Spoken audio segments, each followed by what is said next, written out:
All right, welcome guys to the Campus Fellowship Podcast.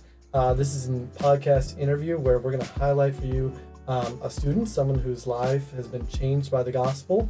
And we have Grace here with us today, who graduated from KSU recently. Yep. Great, on staff with the KSU staff. Yep. Sweet. My name is Jacob. I serve as the Executive Director for the Campus Fellowship Network that aims to equip churches to implement and sustain dynamic college ministries whose students worship God and change the world. And we also have Mel here with us doing the mixing. She might interject with a question or two. You never know. Yep, you never know. She's always the wild card. Grace, we're here to talk about your story and really God's story of how he saved you. So maybe just kind of kick us off. What was your life like before you knew Jesus? Maybe, I don't know how far back you go, like, with middle school, high school, college. What was it like before you knew Jesus? Yeah. So I grew up in a Christian home, like with Christian parents, and went to church my whole life. So looking back, I really can't say that there was a time in my life that I didn't know about Jesus, or that God wasn't something I thought about in my life and church wasn't a part of my life. Mm-hmm.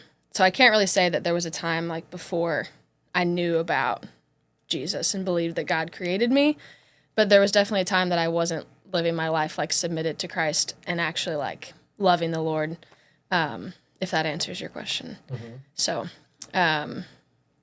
like starting when I was younger, I went to church and did all the things and went to Awana and memorized verses and went to Sunday school and... okay, people don't maybe know what Awana is. Okay. Explain what Awana is. It's like youth group for little kids. So Wednesday night you go and you memorize Bible verses with your leader, and then you play games where you run in a circle and knock over pins with bean bags. And yeah. Great. So some athletics, some fun with friends. Yes, all the good things. Memorizing Bible verses. Mm-hmm, okay. Mm-hmm. So I knew a lot about God, and I knew kind of what was expected of me or how other people talked about God and Jesus, but I didn't make it like a conscious part of my life. Mm-hmm. Sweet. So then in high school, like, what did you give yourself to in high school? What were the things you were most passionate about? Yeah. In high school, I think I was wrestling with like why Jesus mattered or why God mattered. And like kind of the barrier between me, like giving my life to Christ and actually submitting to what he says, was because I just didn't understand why.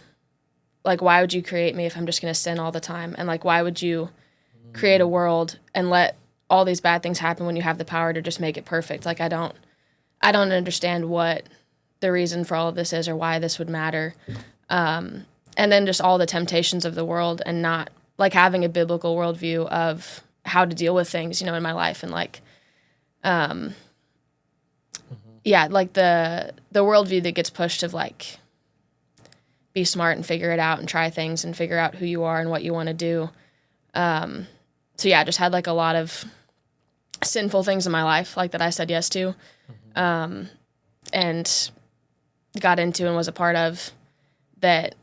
It's like, well, I have the freedom to do it, and I don't understand like why. Like, I don't understand why Jesus would matter or why God matters if all these things are on earth, like, and I have the time to like do it and just live my life like kind of how I want to. But did all of that, like fully knowing that God created me, like fully knowing Jesus died for me and believing that, but not like submitting my life to it. Got it. Yeah. So were there moments of like frustration? Like, why did you create me? Like, I don't get it. Yeah, for sure. Like, I think I wrestled with that exact question a lot. And that was kind of always on my mind, like being a part of church, being around a lot of Christian people, calling myself a Christian, doing the Christian things, being on a student leadership team, like leading worship in church, like all these things, but still wrestling, with that question. Did it ever give you moments of like where you felt like permission to sin? Because like, oh, you just know intellectually, Jesus forgave me. Yeah, and I think like that's a struggle that a lot of kids that grow up in the church has. It's like there was never a time in my life where I wasn't forgiven, and I knew that. Like, there's never been a period in my life like before Christ. Like, I can't say, oh, before I knew about Jesus. Like, my whole life, I've known I'm fully forgiven and fully sinful. Yeah, I hear you. So how did Jesus change your life? Yes. So again, wrestling with all of that in like middle school and high school, and leaning on like my own success and like just work hard and you're good at all these things, do it, go to college, you're smart, get a job, work hard, all of those things. So I went to college, and when I got to K-State, my first semester, I found a college ministry to be a part of because I knew I still wanted some kind of like student group in my life for that. I found a church in Manhattan to start going to. And the church I found my first year at K-State, I ended up disagreeing with some of the things theologically that they're kind of big on. And so then my second year at K-State, I started going to Vintage Faith Church, which was just very different than kind of any church I'd been a part of before. And the pastor there, John, just preaches in a way that's very like, it makes things black and white that need to be black and white.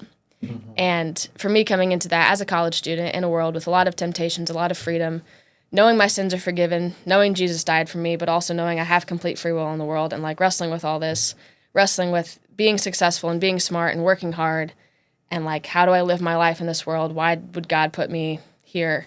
Like, honestly, just the way that John preached kind of presented Christianity as something different than I had seen it before, where Christianity is not a metric to measure up to, or not a group to be a part of, or not like a way to live your life. Like, Christianity is the way God designed the world. And like, the reason you do the things is because God is worthy of glory. Like, the reason you do things is because God is worthy of praise.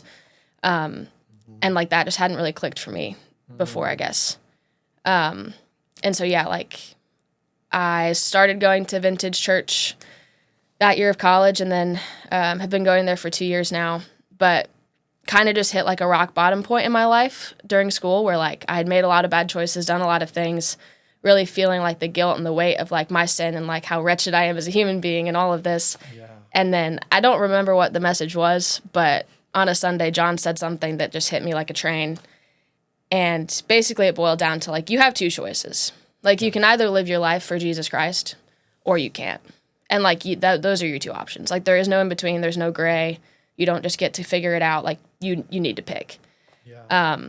And so like, I thought about that and chewed on that, and I was like, yeah, like I actually do want to submit my life to Christ, because I see like the glory of God, and I see what this is about. And so yeah, that just changed the way that I thought about life, the way I thought about my purpose, the way I thought about other people, everything. Yeah. So it seems like your view of God was maybe pretty small. Like, sounds like, in coming like out of high school, it was like, there's a lot of do's and don'ts. There's like beliefs, but maybe like the actual person of God was not as big in your life. Is that fair to say? Very accurate. Yeah. Okay. Yeah. That's really cool.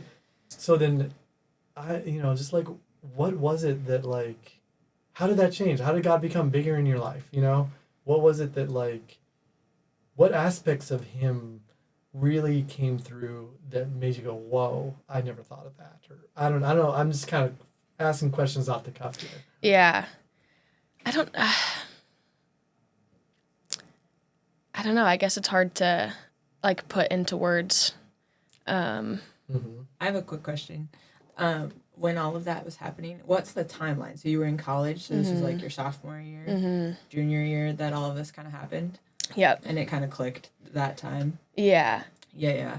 So then how did that affect like your college experience from there? Like, how did it change things? Yeah, I think it changed my life for me, like seeing everything through the lens of Christ versus seeing everything through the lens of myself. Yeah. So like, I'm not going to pick a career that's satisfying to me and makes me feel good, or like I'm suited for, or like my talents work well with. It's like, I want to pick a career that's glorifying to the Lord. And like, I'm not going to get married and have kids just because that's what you do when you're 20 to 30 and that's the next thing. It's like, I'm going to do that for the glory of the Lord. And like, how will my relationships in my life and my friendships, like, not just benefit me or benefit other people, but like, it's all for the glory of Christ. And so I think like that just changed the way I thought about everything in my life. Whereas before, I think like most young adults struggle with purpose and why do I do this? Why am I here? And I knew the answer was like, well, because God created me. But that like wasn't sufficient, because that's not the like entirety of the character of God, right? Like, it's not just because he created you. he did, but he also loves you, and he also sent his son to die for you, and like because of that, he's worthy of living our life for. So yeah, I think like it changed the way I thought about what I was going to do next, how I do the things I do, how I spend my time, and like the significance of how I spend my time, and being able to see everything just, more through the lens of Christ versus the lens of myself or the world. So. Yeah, that's sweet. It's a big difference when you word it that way. Yeah. It very much changes college. Yeah. How you look at it. Yeah. You use the word glorify, what is that? How would you explain that? I just know that's a word we throw around a lot. Glorify God, glorify Christ. What does that mean to you? Like, how to picture it or help us explain it? Yeah, sure. I think like philosophically, it's the baseline reason of why. So like, why do you do the things you do? And like, what's your why that you think of? Is ultimately like for the Lord and to love him better, to glorify him more, to worship him. But then I think the way it shifted in the way that I live my life, like it's not like what can I get away with or what can I do that's not sinful and still fine, or like, how can I play in the gray area? But it's like it's leaving the gray area and being like, if this isn't something that like God created me for, then I shouldn't do it. Yeah. Or if this is something God created me for, like I should work hard at that and I should do that well. Yeah. And so again, like practically wanting my life to look different, but not from an exterior, like putting on a mask or putting up something for other people to see, but like my life actually being different for God. Yeah. And I think that was another big change in college for me, was I got really good at that in middle school and high school, growing up in the church, being around Christians all the time, of like being able to put on what other people wanted to see and what I knew I was supposed to look like, but not having my life actually look like that. And so that also shifting, like that's not glorifying to the Lord at all. Like that's a lie. Like that's completely sinful. Yeah. And like all the things I do in my day and in my time and in my life should be something that like I want to give to the Lord. Like I'd be proud to like show my dad, like even on an earthly standard, like I don't want to do things that I can't tell my dad about and be like, hey, like, look at this. Like, are you proud of me? And how much more so with God? Like if he knows all 24 hours of our day, like I don't want things to be a part of that like I can't take to the Lord and be like, I did this today, So I think like living my life more honestly, like completely honestly. And then as a result of that, like wanting my life to reflect what I believe. So I want people to be able to look at my life and say that I'm different and say that I live for something that's not me. Not because I'm doing a really good job acting and making them see that, but because like that's my genuine life. Yeah. And that also changed in college because I'd never thought about that before. And never desired that before. And like by the grace of God and his spirit in me, like that's something I actually want now. Yeah. Where I didn't actually want it before. And that's nothing I did, obviously. Like that's the Lord, like in his grace giving me that. But yeah, like I want to meet freshman girls and like love them well, but also have them be like, why are you like this? Like you talk about God and like you see good things and like you're positive about life and like talk about church, and I don't want that to be a facade that turns off when I go home. So I think like just all of those things changed in my heart and then started changing in my life. And then I can look in that and say, like, that wasn't me. Like, that was God. And that's so big because people's inner worlds are just so conflicted oftentimes. Like, to think about Christianity sometimes it's like, I love how you put it. Like, you feel like you sometimes have to put on a mask, but Jesus, he wants to transform our inner motives, like our inner lives.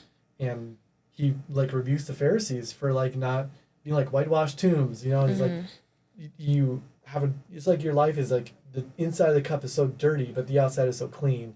You never want to drink out of it, but you do, And I just love how you described how like Jesus changed your inner world, because that is huge. Yeah, I think a lot of people strive for authenticity, but without the gospel, it's like it's really hard. Yeah, and I think now, like working in college ministry with college students, as I'm still a young adult, like there's still things I'm struggling with and working on. But again, like the inner motives are different where like I recognize like my sin, or I recognize something that's in me that's of God that's not of me, versus like before, I would say like I submitted my life to the Lord. Like I didn't really have that distinction. Or like if there's a way I'm responding to a situation where I'm agitated and annoyed and whatever, just not good. Like I recognize like, God, this isn't from you. Like I don't want to feel like this right now. Like please take this away from me. Whereas before, like I really would double down, and I was 16, 17 and be very pessimistic and angry and I'm right, you're wrong. Just not good ways of responding. Whereas now, like when my heart's inclined towards that because of sin, I recognize it's because of sin. And like my response now is like to ask the Lord to take it. Obviously that doesn't mean I'm perfect or like doing all of those things well, but it's again, just like how I respond to things and my actual like heart is different because of like giving Christ authority over my heart versus keeping my own authority of it. But again, getting to be authentic with that, with girls that I meet up with, people I live my life around, the church that I'm a part of, and still being a young adult and like learning and growing, but doing that even authentically is just a big difference from like, I would say, before like God was actually in charge of my heart, so. It's amazing, like grace is fuel for living the Christian life. It, like helps you do things you never thought you could, like being honest about your sin. It's like coming to the light can be so scary if we don't understand the grace of God, and that is just a beautiful story how God has changed your inner world. So as you kind of like look forward to the fall, when we put this podcast out there, it's probably going to be, I don't know, somewhere in the middle of the first month of school. Maybe what are you excited for the fall? I'm just excited to jump into it. I'm super excited to just meet more students, and for me specifically, like meet up with gals and be a part of their life. Like I know how much my life was changed and impacted by people who worked in campus ministry, but ultimately like just loved the Lord and loved other people well. And so I'm excited to get to do that for other people. And also just knowing my own story, like how much my heart was changed in college. I know it's a time that a lot of people are making a lot of choices and thinking about a lot of things and struggling with a lot of things. There's a lot of temptation. There's a lot of sin. There's a lot of worldviews. There's a lot of pressure. There's a lot of motives you can have in college for different things. And so I'm excited to jump into that world and like ask questions and meet people and that are struggling with things that like I know I struggled with. And like God created them the same as God created me, and Jesus died on the cross for them the same as he died for me. And I'm just super excited to like take that to other people. And then also like college is a time, these 4 years of your life, you probably make more decisions in a 4-year period than you'll ever make in another 4-year period of your life. And like I firmly believe that like the gospel needs to be a part of that, and like Jesus needs to be a driving force of how you make those decisions and why you make them. And so I'm also really excited to like get to do work for the Lord in that with where I'm at right now. So. That's really cool. Well, if you're listening to the podcast, and especially if you feel like Christianity has been a facade for you, I think it'd be our prayer and hope that you would dive into a Christian community where you hear about the love and grace of Christ, and that love and grace would compel maybe you, if you're listening to this, to be real about your sin and your struggles, and let the gift that Christ gives on the cross transform your inner world. And I think we would all say that is a powerful thing. It's amazing. It's a life-changing thing to know God personally like that. So, so thank you so much, Grace, for joining us. Yeah, thank you for having me. Thanks for listening. Yeah, and we'll see you at Fall Conference. Sounds good. I'll be here. Yeah, great.